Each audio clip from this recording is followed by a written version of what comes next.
তিনি বলেন যে আল কালিমাতুল ওয়াহিদা ইয়াকুলুহা ইতনান, একটা সত্য কথা, কথা সত্য, এটাকে দুজন ব্যক্তি উদ্ধৃতি দেয়। একজন এটাকে উদ্ধৃতি দিয়ে চরম, মানে এটার পেছনে সে চরম মিথ্যাকে প্রতিষ্ঠিত করে, আর আরেকজন এই উদ্ধৃতি, সত্য উদ্ধৃতি দিয়ে সত্যকে প্রতিষ্ঠিত করে। এজন্যই আপনারা দেখবেন যে কোরআন কিন্তু সবারই দলিল, হকপন্থীদেরও দলিল, বাতিলপন্থীদেরও দলিল। আজকে যারা হাদিসকে অস্বীকার করছে তাদের সবচেয়ে বড় দলিল কোরআন। ইয়া সালাম, ইয়া সালাম, এভাবে। তাহলে মানে এই সত্যগুলো আমাদের উপলব্ধি করতে হবে। একজন ব্যক্তির মুখে কোরআনের একটা আয়াত শুনে আমার ভুলে গেলে চলবে না, আমাকে দেখতে হবে যে সে আয়াতটাকে সঠিকভাবে উপস্থাপন করছে কি না, নাকি কালিমাতু হাক্কিন উরিদা বিহাল বাতিল, হক কথা কিন্তু এর মাধ্যমে সে বাতিলকে প্রতিষ্ঠা করছে, তাই না? এটা কিন্তু সবখানেই হয়, ব্যক্তি, দল, প্রচার মাধ্যম, সবখানে এই বিষয়গুলো চলে। একটা হাদিস শোনাই আপনাদেরকে। এই হাদিসটা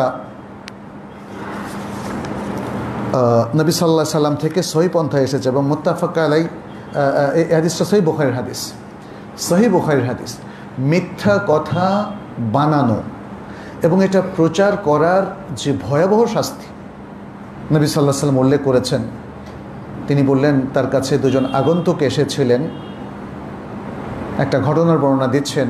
ফেরেশতা তাকে নিয়ে গেলেন, ওই যে বিশাল বড় ঘটনা, তাকে জাহান্নামের চিত্রগুলো দেখালেন। সেখানে বললেন যে আমরা একজন লোকের কাছে আসলাম যে চিত হয়ে শোয়া ছিল এবং তার পাশে ছিল আরেকজন ব্যক্তি যার হাতে ছিল লোহার আকর, অর্থাৎ যেটা লোহা দিয়ে টান দিলে কেটে যায়, ছিঁড়ে যায়।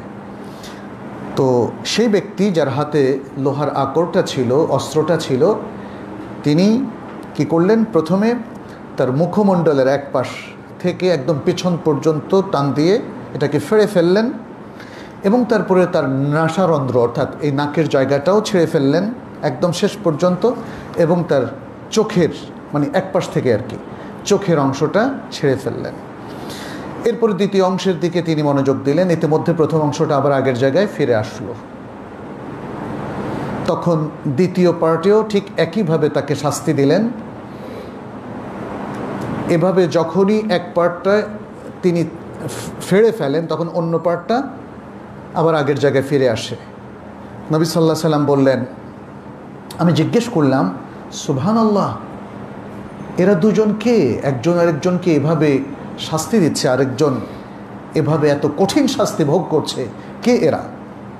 তখন ফেরেশতাদ্বয় বললেন, ওই ব্যক্তি, এ হলো ওই ব্যক্তি, মানে শাস্তিপ্রাপ্ত ব্যক্তিটা হলো ওই ব্যক্তি যে তার ঘর থেকে বের হয়ে একটা মিথ্যা কথা রচনা করলো, মিথ্যা বলে বেড়ালো এবং পরবর্তীতে সে মিথ্যাটাকে সে ছড়িয়ে দিল, সবার কাছে মিথ্যাটা সত্য হিসাবে প্রচার হয়ে গেল। এই মিথ্যাটা প্রচার করার কারণে তার এই শাস্তি, এবং তিনি বললেন, এটা কি বললেন শেষে, ফায়ুসনাউ বিহি ইলা ইয়াউমিল কিয়ামাহ, কিয়ামত পর্যন্ত তার এই শাস্তি চলতে থাকবে।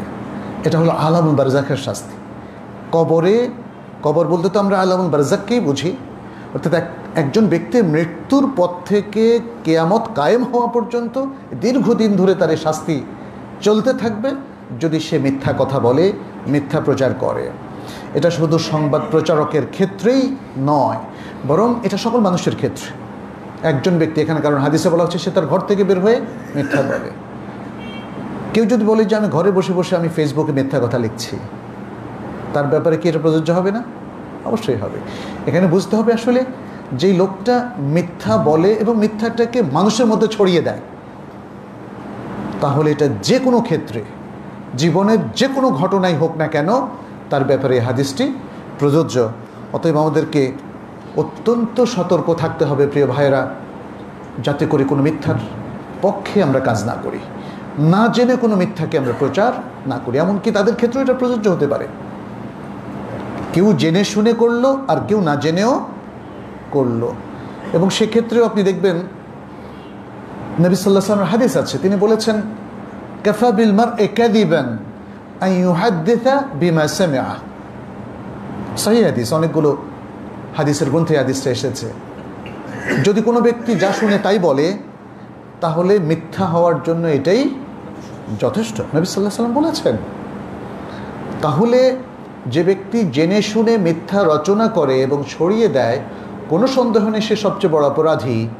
কিন্তু তার প্রধান সহযোগী হচ্ছে ওই ব্যক্তি যে যাচাই বাছাই না করে মিথ্যাকে গ্রহণ করে এবং মিথ্যাকে প্রচার করে। তাহলে আমাদের করণীয়টা কি?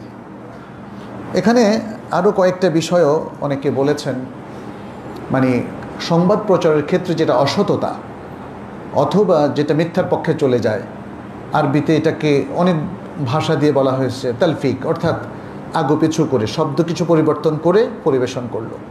তাহলে সঠিক শব্দ দিয়ে পরিবেশন করলে যেই তথ্যটা মানুষ জানতে পারতো, এখন কিন্তু চেঞ্জ হয়ে গেল। আবার কোনো কোনো ক্ষেত্রে সে জিনিসটাকে উপস্থাপন করলো তার মধ্যে সন্দেহের বীজ ঢুকিয়ে দিয়ে, যেটা যেমন সুন্নাহ অস্বীকারীরা করছে, তাই না? যে সহিহ হাদিসগুলোর ব্যাপারে সাধারণ মানুষের মধ্যে একটা সন্দেহ ঢুকিয়ে দিচ্ছে, কিংবা সমাজের কোনো ভালো ব্যক্তি সম্পর্কে কিছু সন্দেহ ঢুকিয়ে দিচ্ছে। একজন ব্যক্তি হয়তো পজিটিভ, চমৎকার এলেম তিনি প্রচার করে বেড়াচ্ছেন, বাট তাকে ওয়াহাবি বলে, অমুক বলে, তমুক বলে দেখা যাচ্ছে তাকে সমাজের কাছে বিতর্কিত করে দেওয়া হচ্ছে। তাহলে নানা ধরনের আসলে উদ্দেশ্য সংবাদগুলোকে একটু ওলটপালট করার ক্ষেত্রে থাকে। ইসলামের নির্দেশ হচ্ছে সঠিক কথাই আমাদেরকে প্রচার করতে হবে। যেমন আল্লাহ সুবহানাহু ওয়া তাআলা বলছেন, ইয়া আইয়ুহাল্লাযীনা আমানু ইত্তাকুল্লাহ ওয়া কুলু কাওলান সাদীদা, সঠিক কথা বলো। শুরুতে বলেছেন কি? ইত্তাকুল্লাহ, আল্লাহকে ভয় করো, আর সঠিক কথা বলো। সঠিক, নবী সাল্লাল্লাহু আলাইহি ওয়াসাল্লাম বলছেন সাদ্দিদু ওয়া কারিবু, সঠিক কথা বলো, তোমার সাধ্য অনুযায়ী সঠিক কথা বলো। অনেক সময় মানুষ ত্রুটি থাকতে পারে আমাদের, কিন্তু আমাদেরকে তখন চেষ্টা করতে হবে যেন সঠিক হওয়ার সবচেয়ে কাছাকাছি অবস্থানে আমরা থাকি। সাদ্দিদু ওয়া কারিবু মানে হচ্ছে সেটা।